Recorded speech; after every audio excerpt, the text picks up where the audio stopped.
Welcome to my channel. So today's video we are going to discuss about the important property of Fourier transform. It's a convolution theorem. Okay. So in previous videos we discussed some of the properties like linearity, time shifting, time scaling, frequency shifting, then area under x of t, area under x of f, differentiation property and integration property. Okay. So the next property we are going to see in this video is a convolution in time domain. Okay. So this convolution in time domain, it is also called as convolution theorem. So it's a very important property. Okay. So sometimes if in the question they are mentioned state and prove the following property means this convolution property, it will come definitely. Okay. So without thing you just study this property. So what is convolution in time domain means? So in order to state this convolution theorem, so we are going to take the two signal x1 of t and x2 of t. Okay.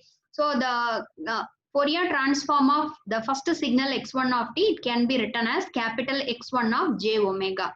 Similarly, the Fourier transform of the second signal, the time domain signal x2 of t, it is a capital X2 of j omega. Then the convolution of the two signal. Okay, so what is this asterisk means? This asterisk indicates convolution process. So it is one of the mathematical operation like multiplication and so on. Okay, so the convolution between the two time domain signal, if we want to perform, and the Fourier transform of the convolution of this two signal, it gives the result is that multiplication of Fourier transform of the first signal and the Fourier transform of the second signal. Okay, so this is said to be the convolution property. Okay, so you see this convolution property states that the convolution of signals in time domain will be transformed into multiplication of their individual Fourier transforms in the frequency domain. So if you want to perform convolution in time domain means and that answer, the Fourier transform of the convolution of the two signal, it gives the result is that the multiplication of individual Fourier transform. Okay, so now we are going to prove this statement, this convolution theorem. So in order to prove this statement, first you should know what is the mathematical operation convolution between the two signal. Okay, so this convolution process, it is having the convolution is performed. The convolution process consists of the three mathematical operation. One is the time shifting, multiplication and integration. So the cumulative of these three operation, it is called as the convolution. So you see the convolution operation of the two signal in time domain is defined as x1 of t convolution with x2 of t equal to integration over the interval minus infinity to infinity x1 of lambda into x2 of t minus lambda into d lambda. Okay, so here this t is a, here the time t is a shift and this lambda is a variable. Okay, so this is the mathematical formula in order to find the convolution between the two signal x1 of t and x2 of t. Okay, so next one, so what is our aim? Our aim is to prove the Fourier transform of the convolution of two signal. It gives the result as that individual Fourier transform. Okay, so now you take for this entire equation, you take Fourier transform on both sides. So the Fourier transform of this x1 of t convolution with x2 of t, it indicates, so the that is integration minus infinity to infinity x1 of t convolution with x2 of t into e power minus j omega t dt. Okay, so as per the Fourier transform definition, we have to write this. And instead of this x1 of t convolution with x2 of t, so what is the formula for x1 of t convolution with x2 of t? So we are having the equation. So what is that? Integration x1 of lambda x2 of t minus lambda into d lambda. So substitute this answer in the above equation. So we will get again already one integration is there, and in the convolution formula again one integration it will come. So x1 of lambda, x2 of t minus lambda, d lambda, e power minus j omega t into dt. Okay. So here you see the two signal x1 of lambda. So for the signal x1, the variable is lambda, and the x2 of t minus lambda. So here this variable lambda is shifted by some amount. Okay, so that's why we are going to introduce one new variable. Okay, in addition to this t and lambda, we are going to introduce the new variable. So let us take this t minus lambda. Okay, so let us take this t minus lambda as a some variable tau. Okay, so we can written as instead of this t, what is t? The t is nothing but tau plus lambda. So if you are differentiating this equation, we will get the dt equal to d lambda. Okay. So instead of this t minus, that is wherever the t is available, we have to remove the variable t and we are going to introduce the new variable tau. Okay. So for that we are considering this case. So substituting this value in the above equation, so we will get integration x1 of lambda, here no change, and in this thing x2 of, instead of this t minus lambda we have to put tau. Okay, so x2 of tau, and into this e power minus j omega t. Okay, instead of the old variable t we are going to introduce the new variable tau plus lambda.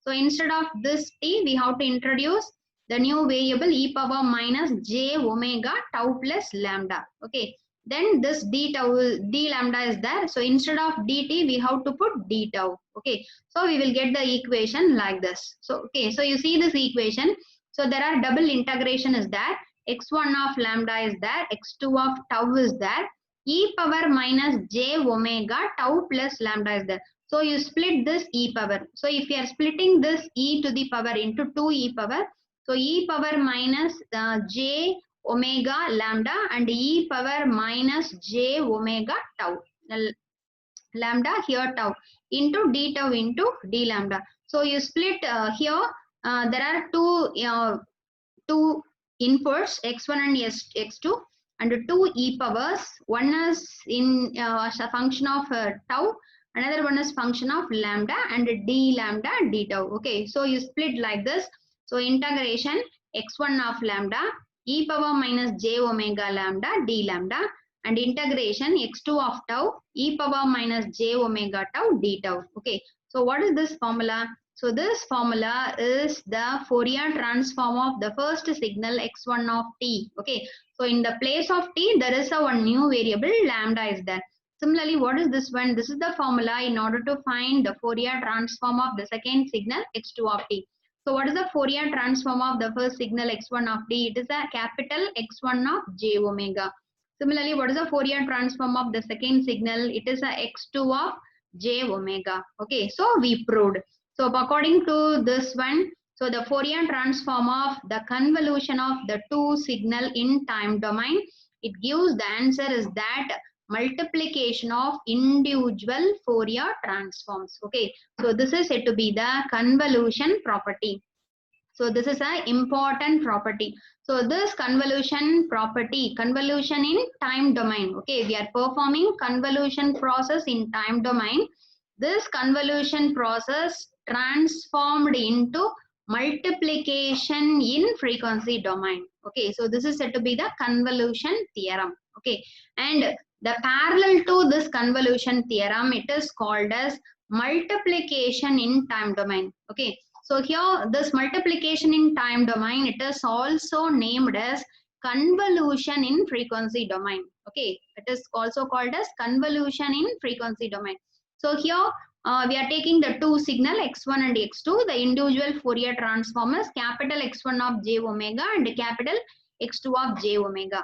Okay, then if you are multiplying the two signal in time domain, okay, we are simply multiplying the two signal in time domain, and for this multiplication, for this product, we are taking the Fourier transform, means the answer is equivalent to the convolution of the first signal x1 of j omega into x2 of j omega. Okay, so but here if you are multiplying, for performing the multiplication operation in time domain, means that multiplication operation is converted into convolution operation in frequency domain.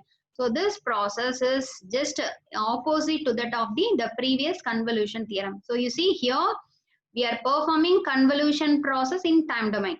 So this convolution process in time domain transformed into multiplication in a frequency domain.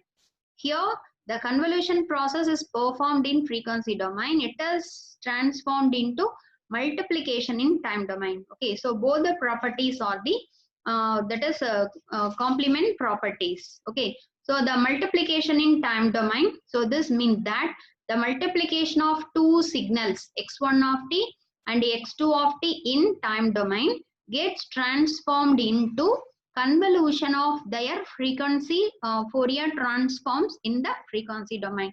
So this property we are calling it as a multiplication in time domain or convolution in frequency domain. Okay, so these are all the two important property. So this property is asked in December 2016 question. Okay, so you studied this.